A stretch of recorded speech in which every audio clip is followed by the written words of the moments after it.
بسم الله الرحمن الرحيم.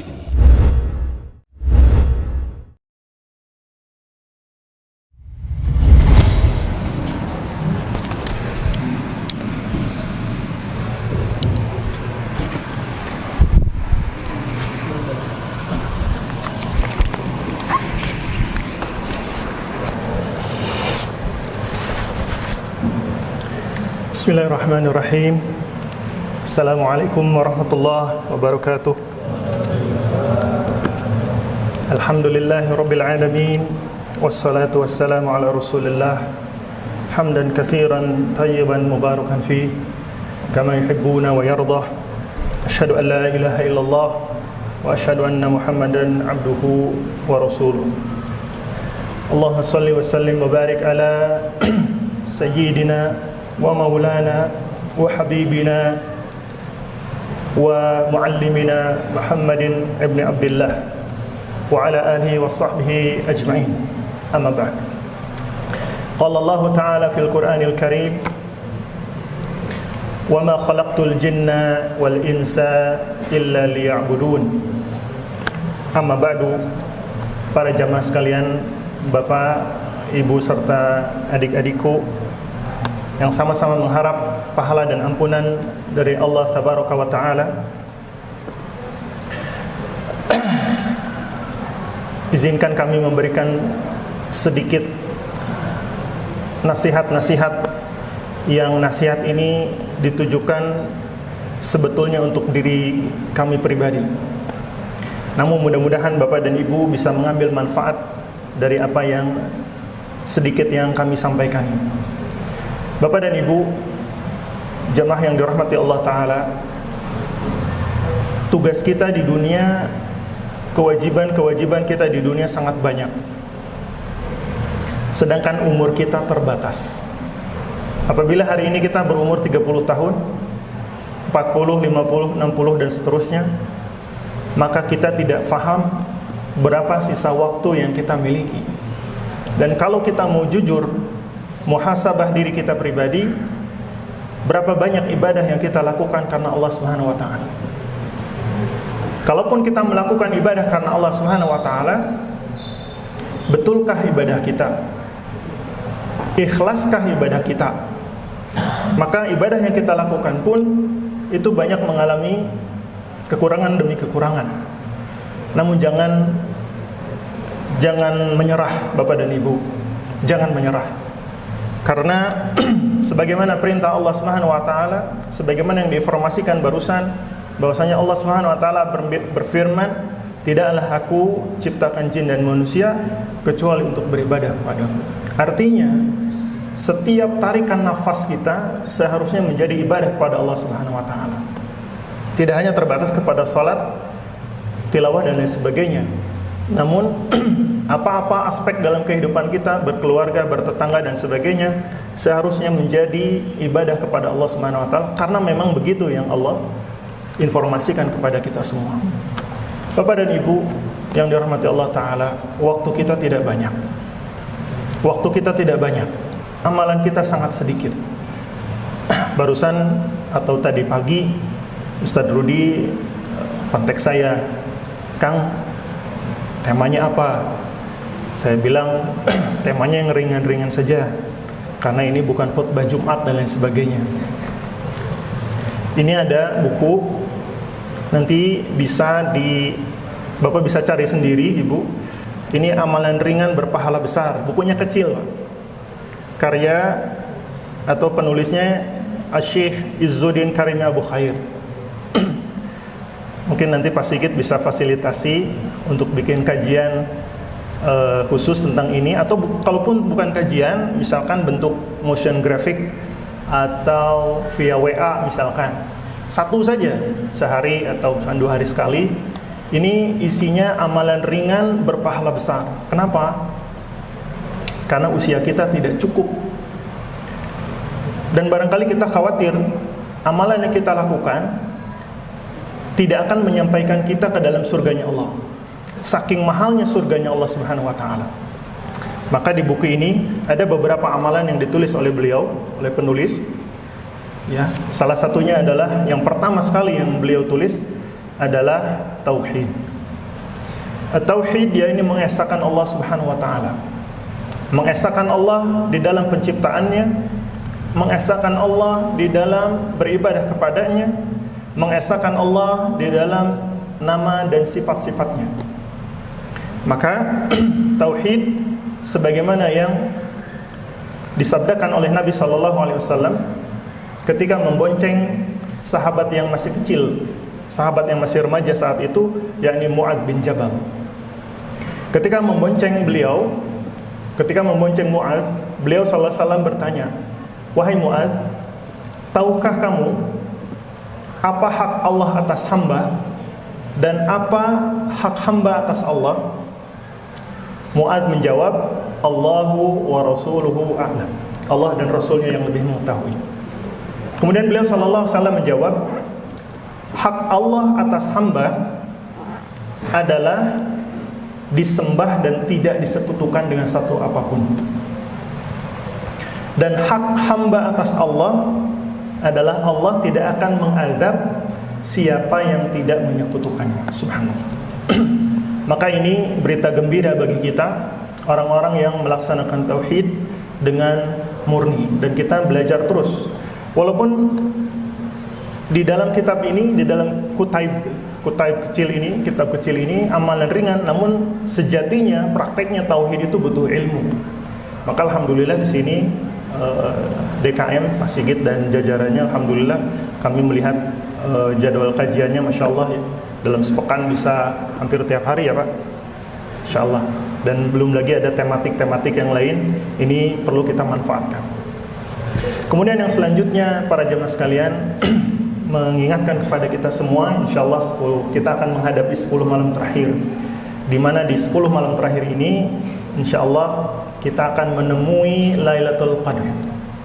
Nah, malam Qadar ini spesial sekali. Tidak perlu kami sampaikan dalil dan detailnya karena sudah banyak disampaikan. Kemudian yang ketiga, barangkali salah satu bagian dari amalan ringan, yakni membaca Al-Qur'an. Ini juga tidak perlu kami sampaikan, sebab banyak dari kita yang sudah faham.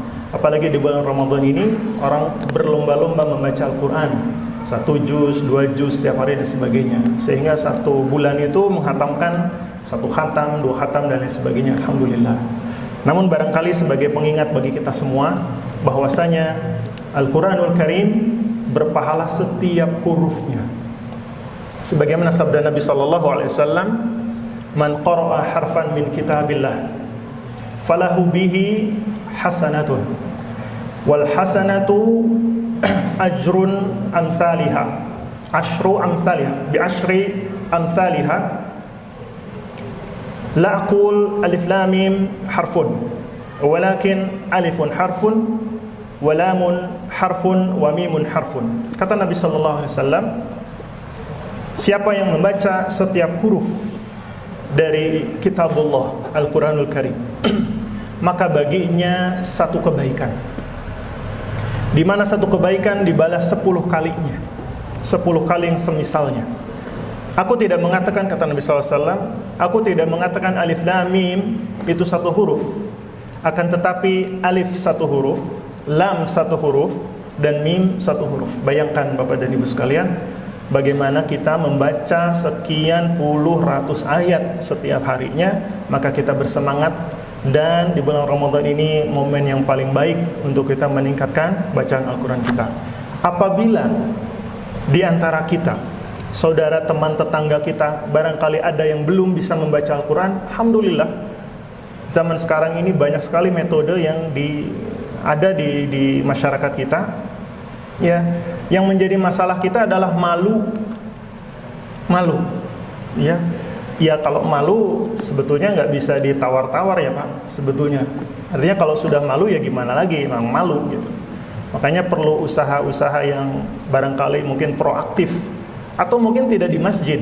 Kalau mau belajar abatasa misalkan, tidak di masjid, karena masjid kan tempat umum ya. Jadi kalau orang tanya, habis belajar apa Pak di masjid? Abatasa, kan malu. Maka kita fasilitasi barangkali di rumah, atau di kantor, atau di misalkan ada yayasan-yayasan yang memang berfokus dalam bidang pemberantasan buta huruf Al-Quran, Allah Ta'ala, yang saya ketahui ada namanya Yayasan Jiwa Amanah Dermawan. Mereka menggunakan buku ini, ya, metode kuantum, 150 menit cara cepat membaca Al-Quran.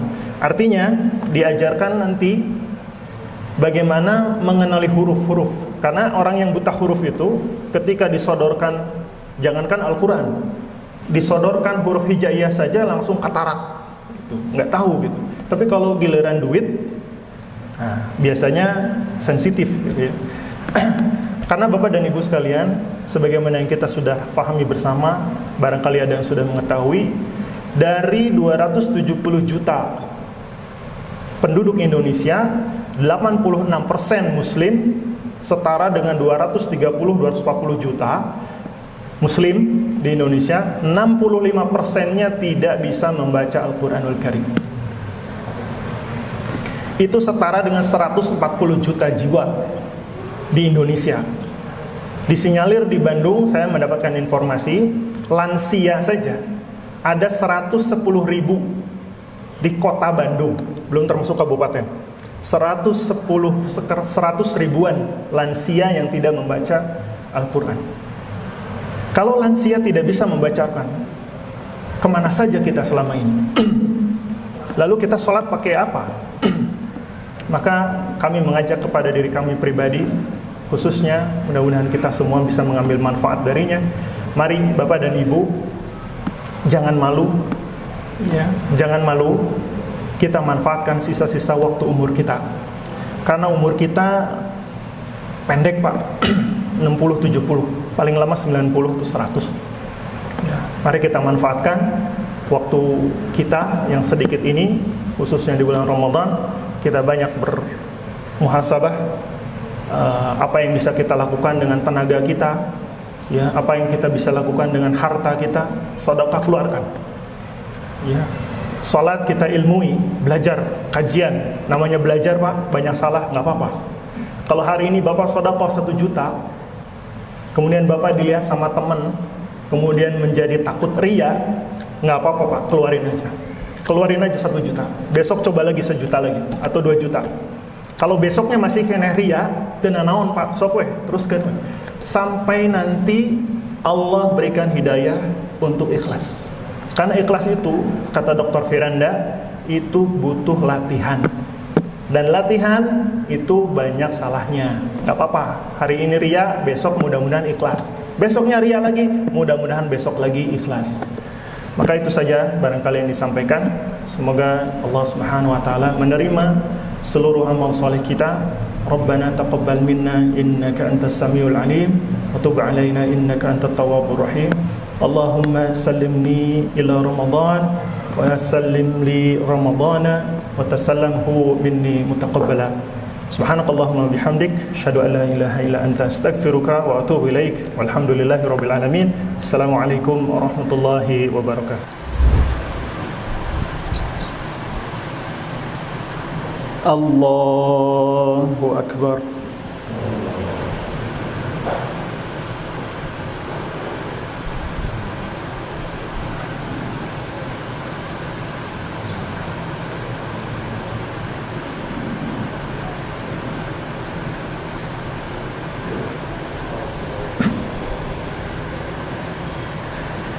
Bismillahirrahmanirrahim. Alhamdulillahi rabbil alamin. Ar-Rahmanir-Rahim. Maliki yaumiddin. Iyyaka na'budu wa iyyaka nasta'in. Ihdinas siratal mustaqim. Siratal ladzina an'amta 'alaihim ghairil maghdubi 'alaihim waladdallin.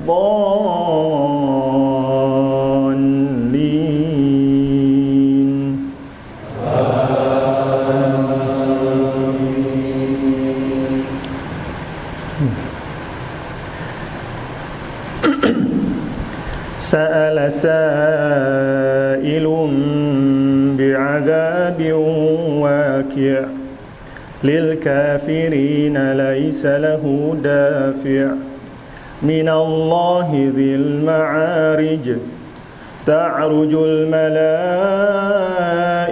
والروح إليه في يوم كان مقداره 50,000 سنة فاصبر صبرا جميلا إنهم يرونه بعيدا ونراه قريبا يوم تكون السماء كالمهل وتكون الجبال كالعهن ولا يسأل حميم حميما يبصرونهم يود المجرم لو يفتدي من عذاب يومئذ ببنيه